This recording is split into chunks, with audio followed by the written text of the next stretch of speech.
व्यासपीठातील मान्यवर आणि माझ्या समोर बसलेल्या बंधू भगिनींनो, काही माणसांचा अंत झाला परंतु त्यांना यश मिळाले नाही, तर काही माणसांना यश मिळालं परंतु त्याच वेळी त्यांचा अंत झाला. पण यश आणि अंत या दोन्ही टप्प्यांच्या मधोमध उभा राहून स्वतःच्या काळजाचं रक्त आपल्या लेखणीला पाजत मातीखाली दबलेल्या माणसाचा हुंकार ज्याने आपल्या साहित्यातून अक्षरबद्ध केला, अशा साहित्य रत्न, साहित्य सम्राट, लोकशाही अण्णाभाऊ साठे यांच्या जयंतीनिमित्त मी प्रणिती प्रसाद देशपांडे, छत्रपती शिवाजी विद्यालय गणिंग्लज इयत्ता 7वीची विद्यार्थिनी त्यांच्या जीवनावर प्रकाश टाकण्याचा प्रयत्न करीत आहे. मित्रांनो, वर्णाचा वापरून ओळखल्या जाणाऱ्या अण्णाभाऊ साठे यांचा जन्म उपेक्षित समजल्या जाणाऱ्या माग या दलित समाजात 1 ऑगस्ट 1920 रोजी सांगली जिल्ह्यातील वाळवा तालुक्यातील वाटेगाव या गावी झाला.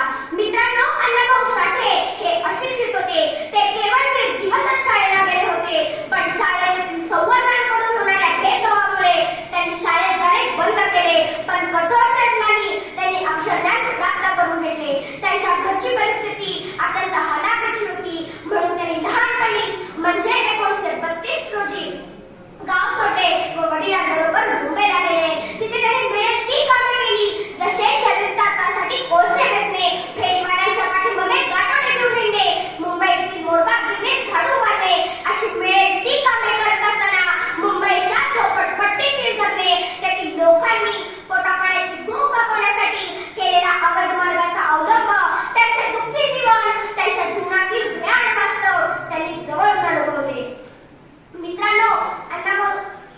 मित्रांनो, दीड दिवसात शाळा सोडावी लागली, पण अण्णाभाऊ साठेंनी शिकायचे सोडले नाही.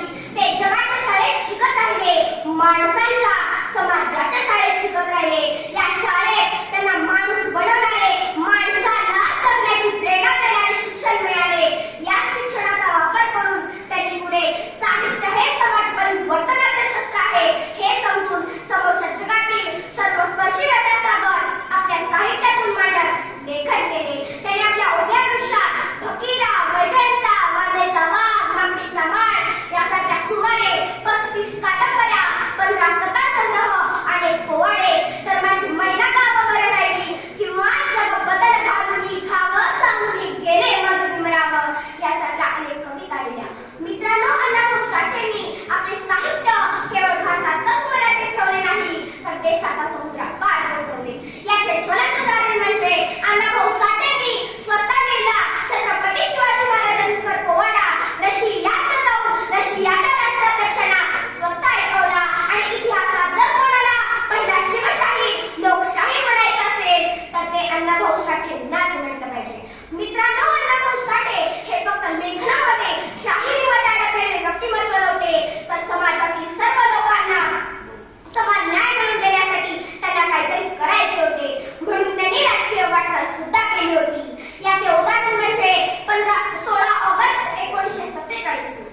आपल्या भारतीय स्वातंत्र्याच्या दुसऱ्याच दिवशी त्यांनी मुंबई येथे कामगारांचा, दलितांचा, अस्पृश्यांचा मोर्चा काढला होता. या मोर्चामध्ये सुमारे 20,000 पेक्षा जास्त कामगार सहभागी झाले होते आणि या मोर्चाचे नेतृत्व केले होते ते आपल्या अण्णाभाऊ साठेंनी. आणि या मोर्चाची घोषणा अशी होती, ये आता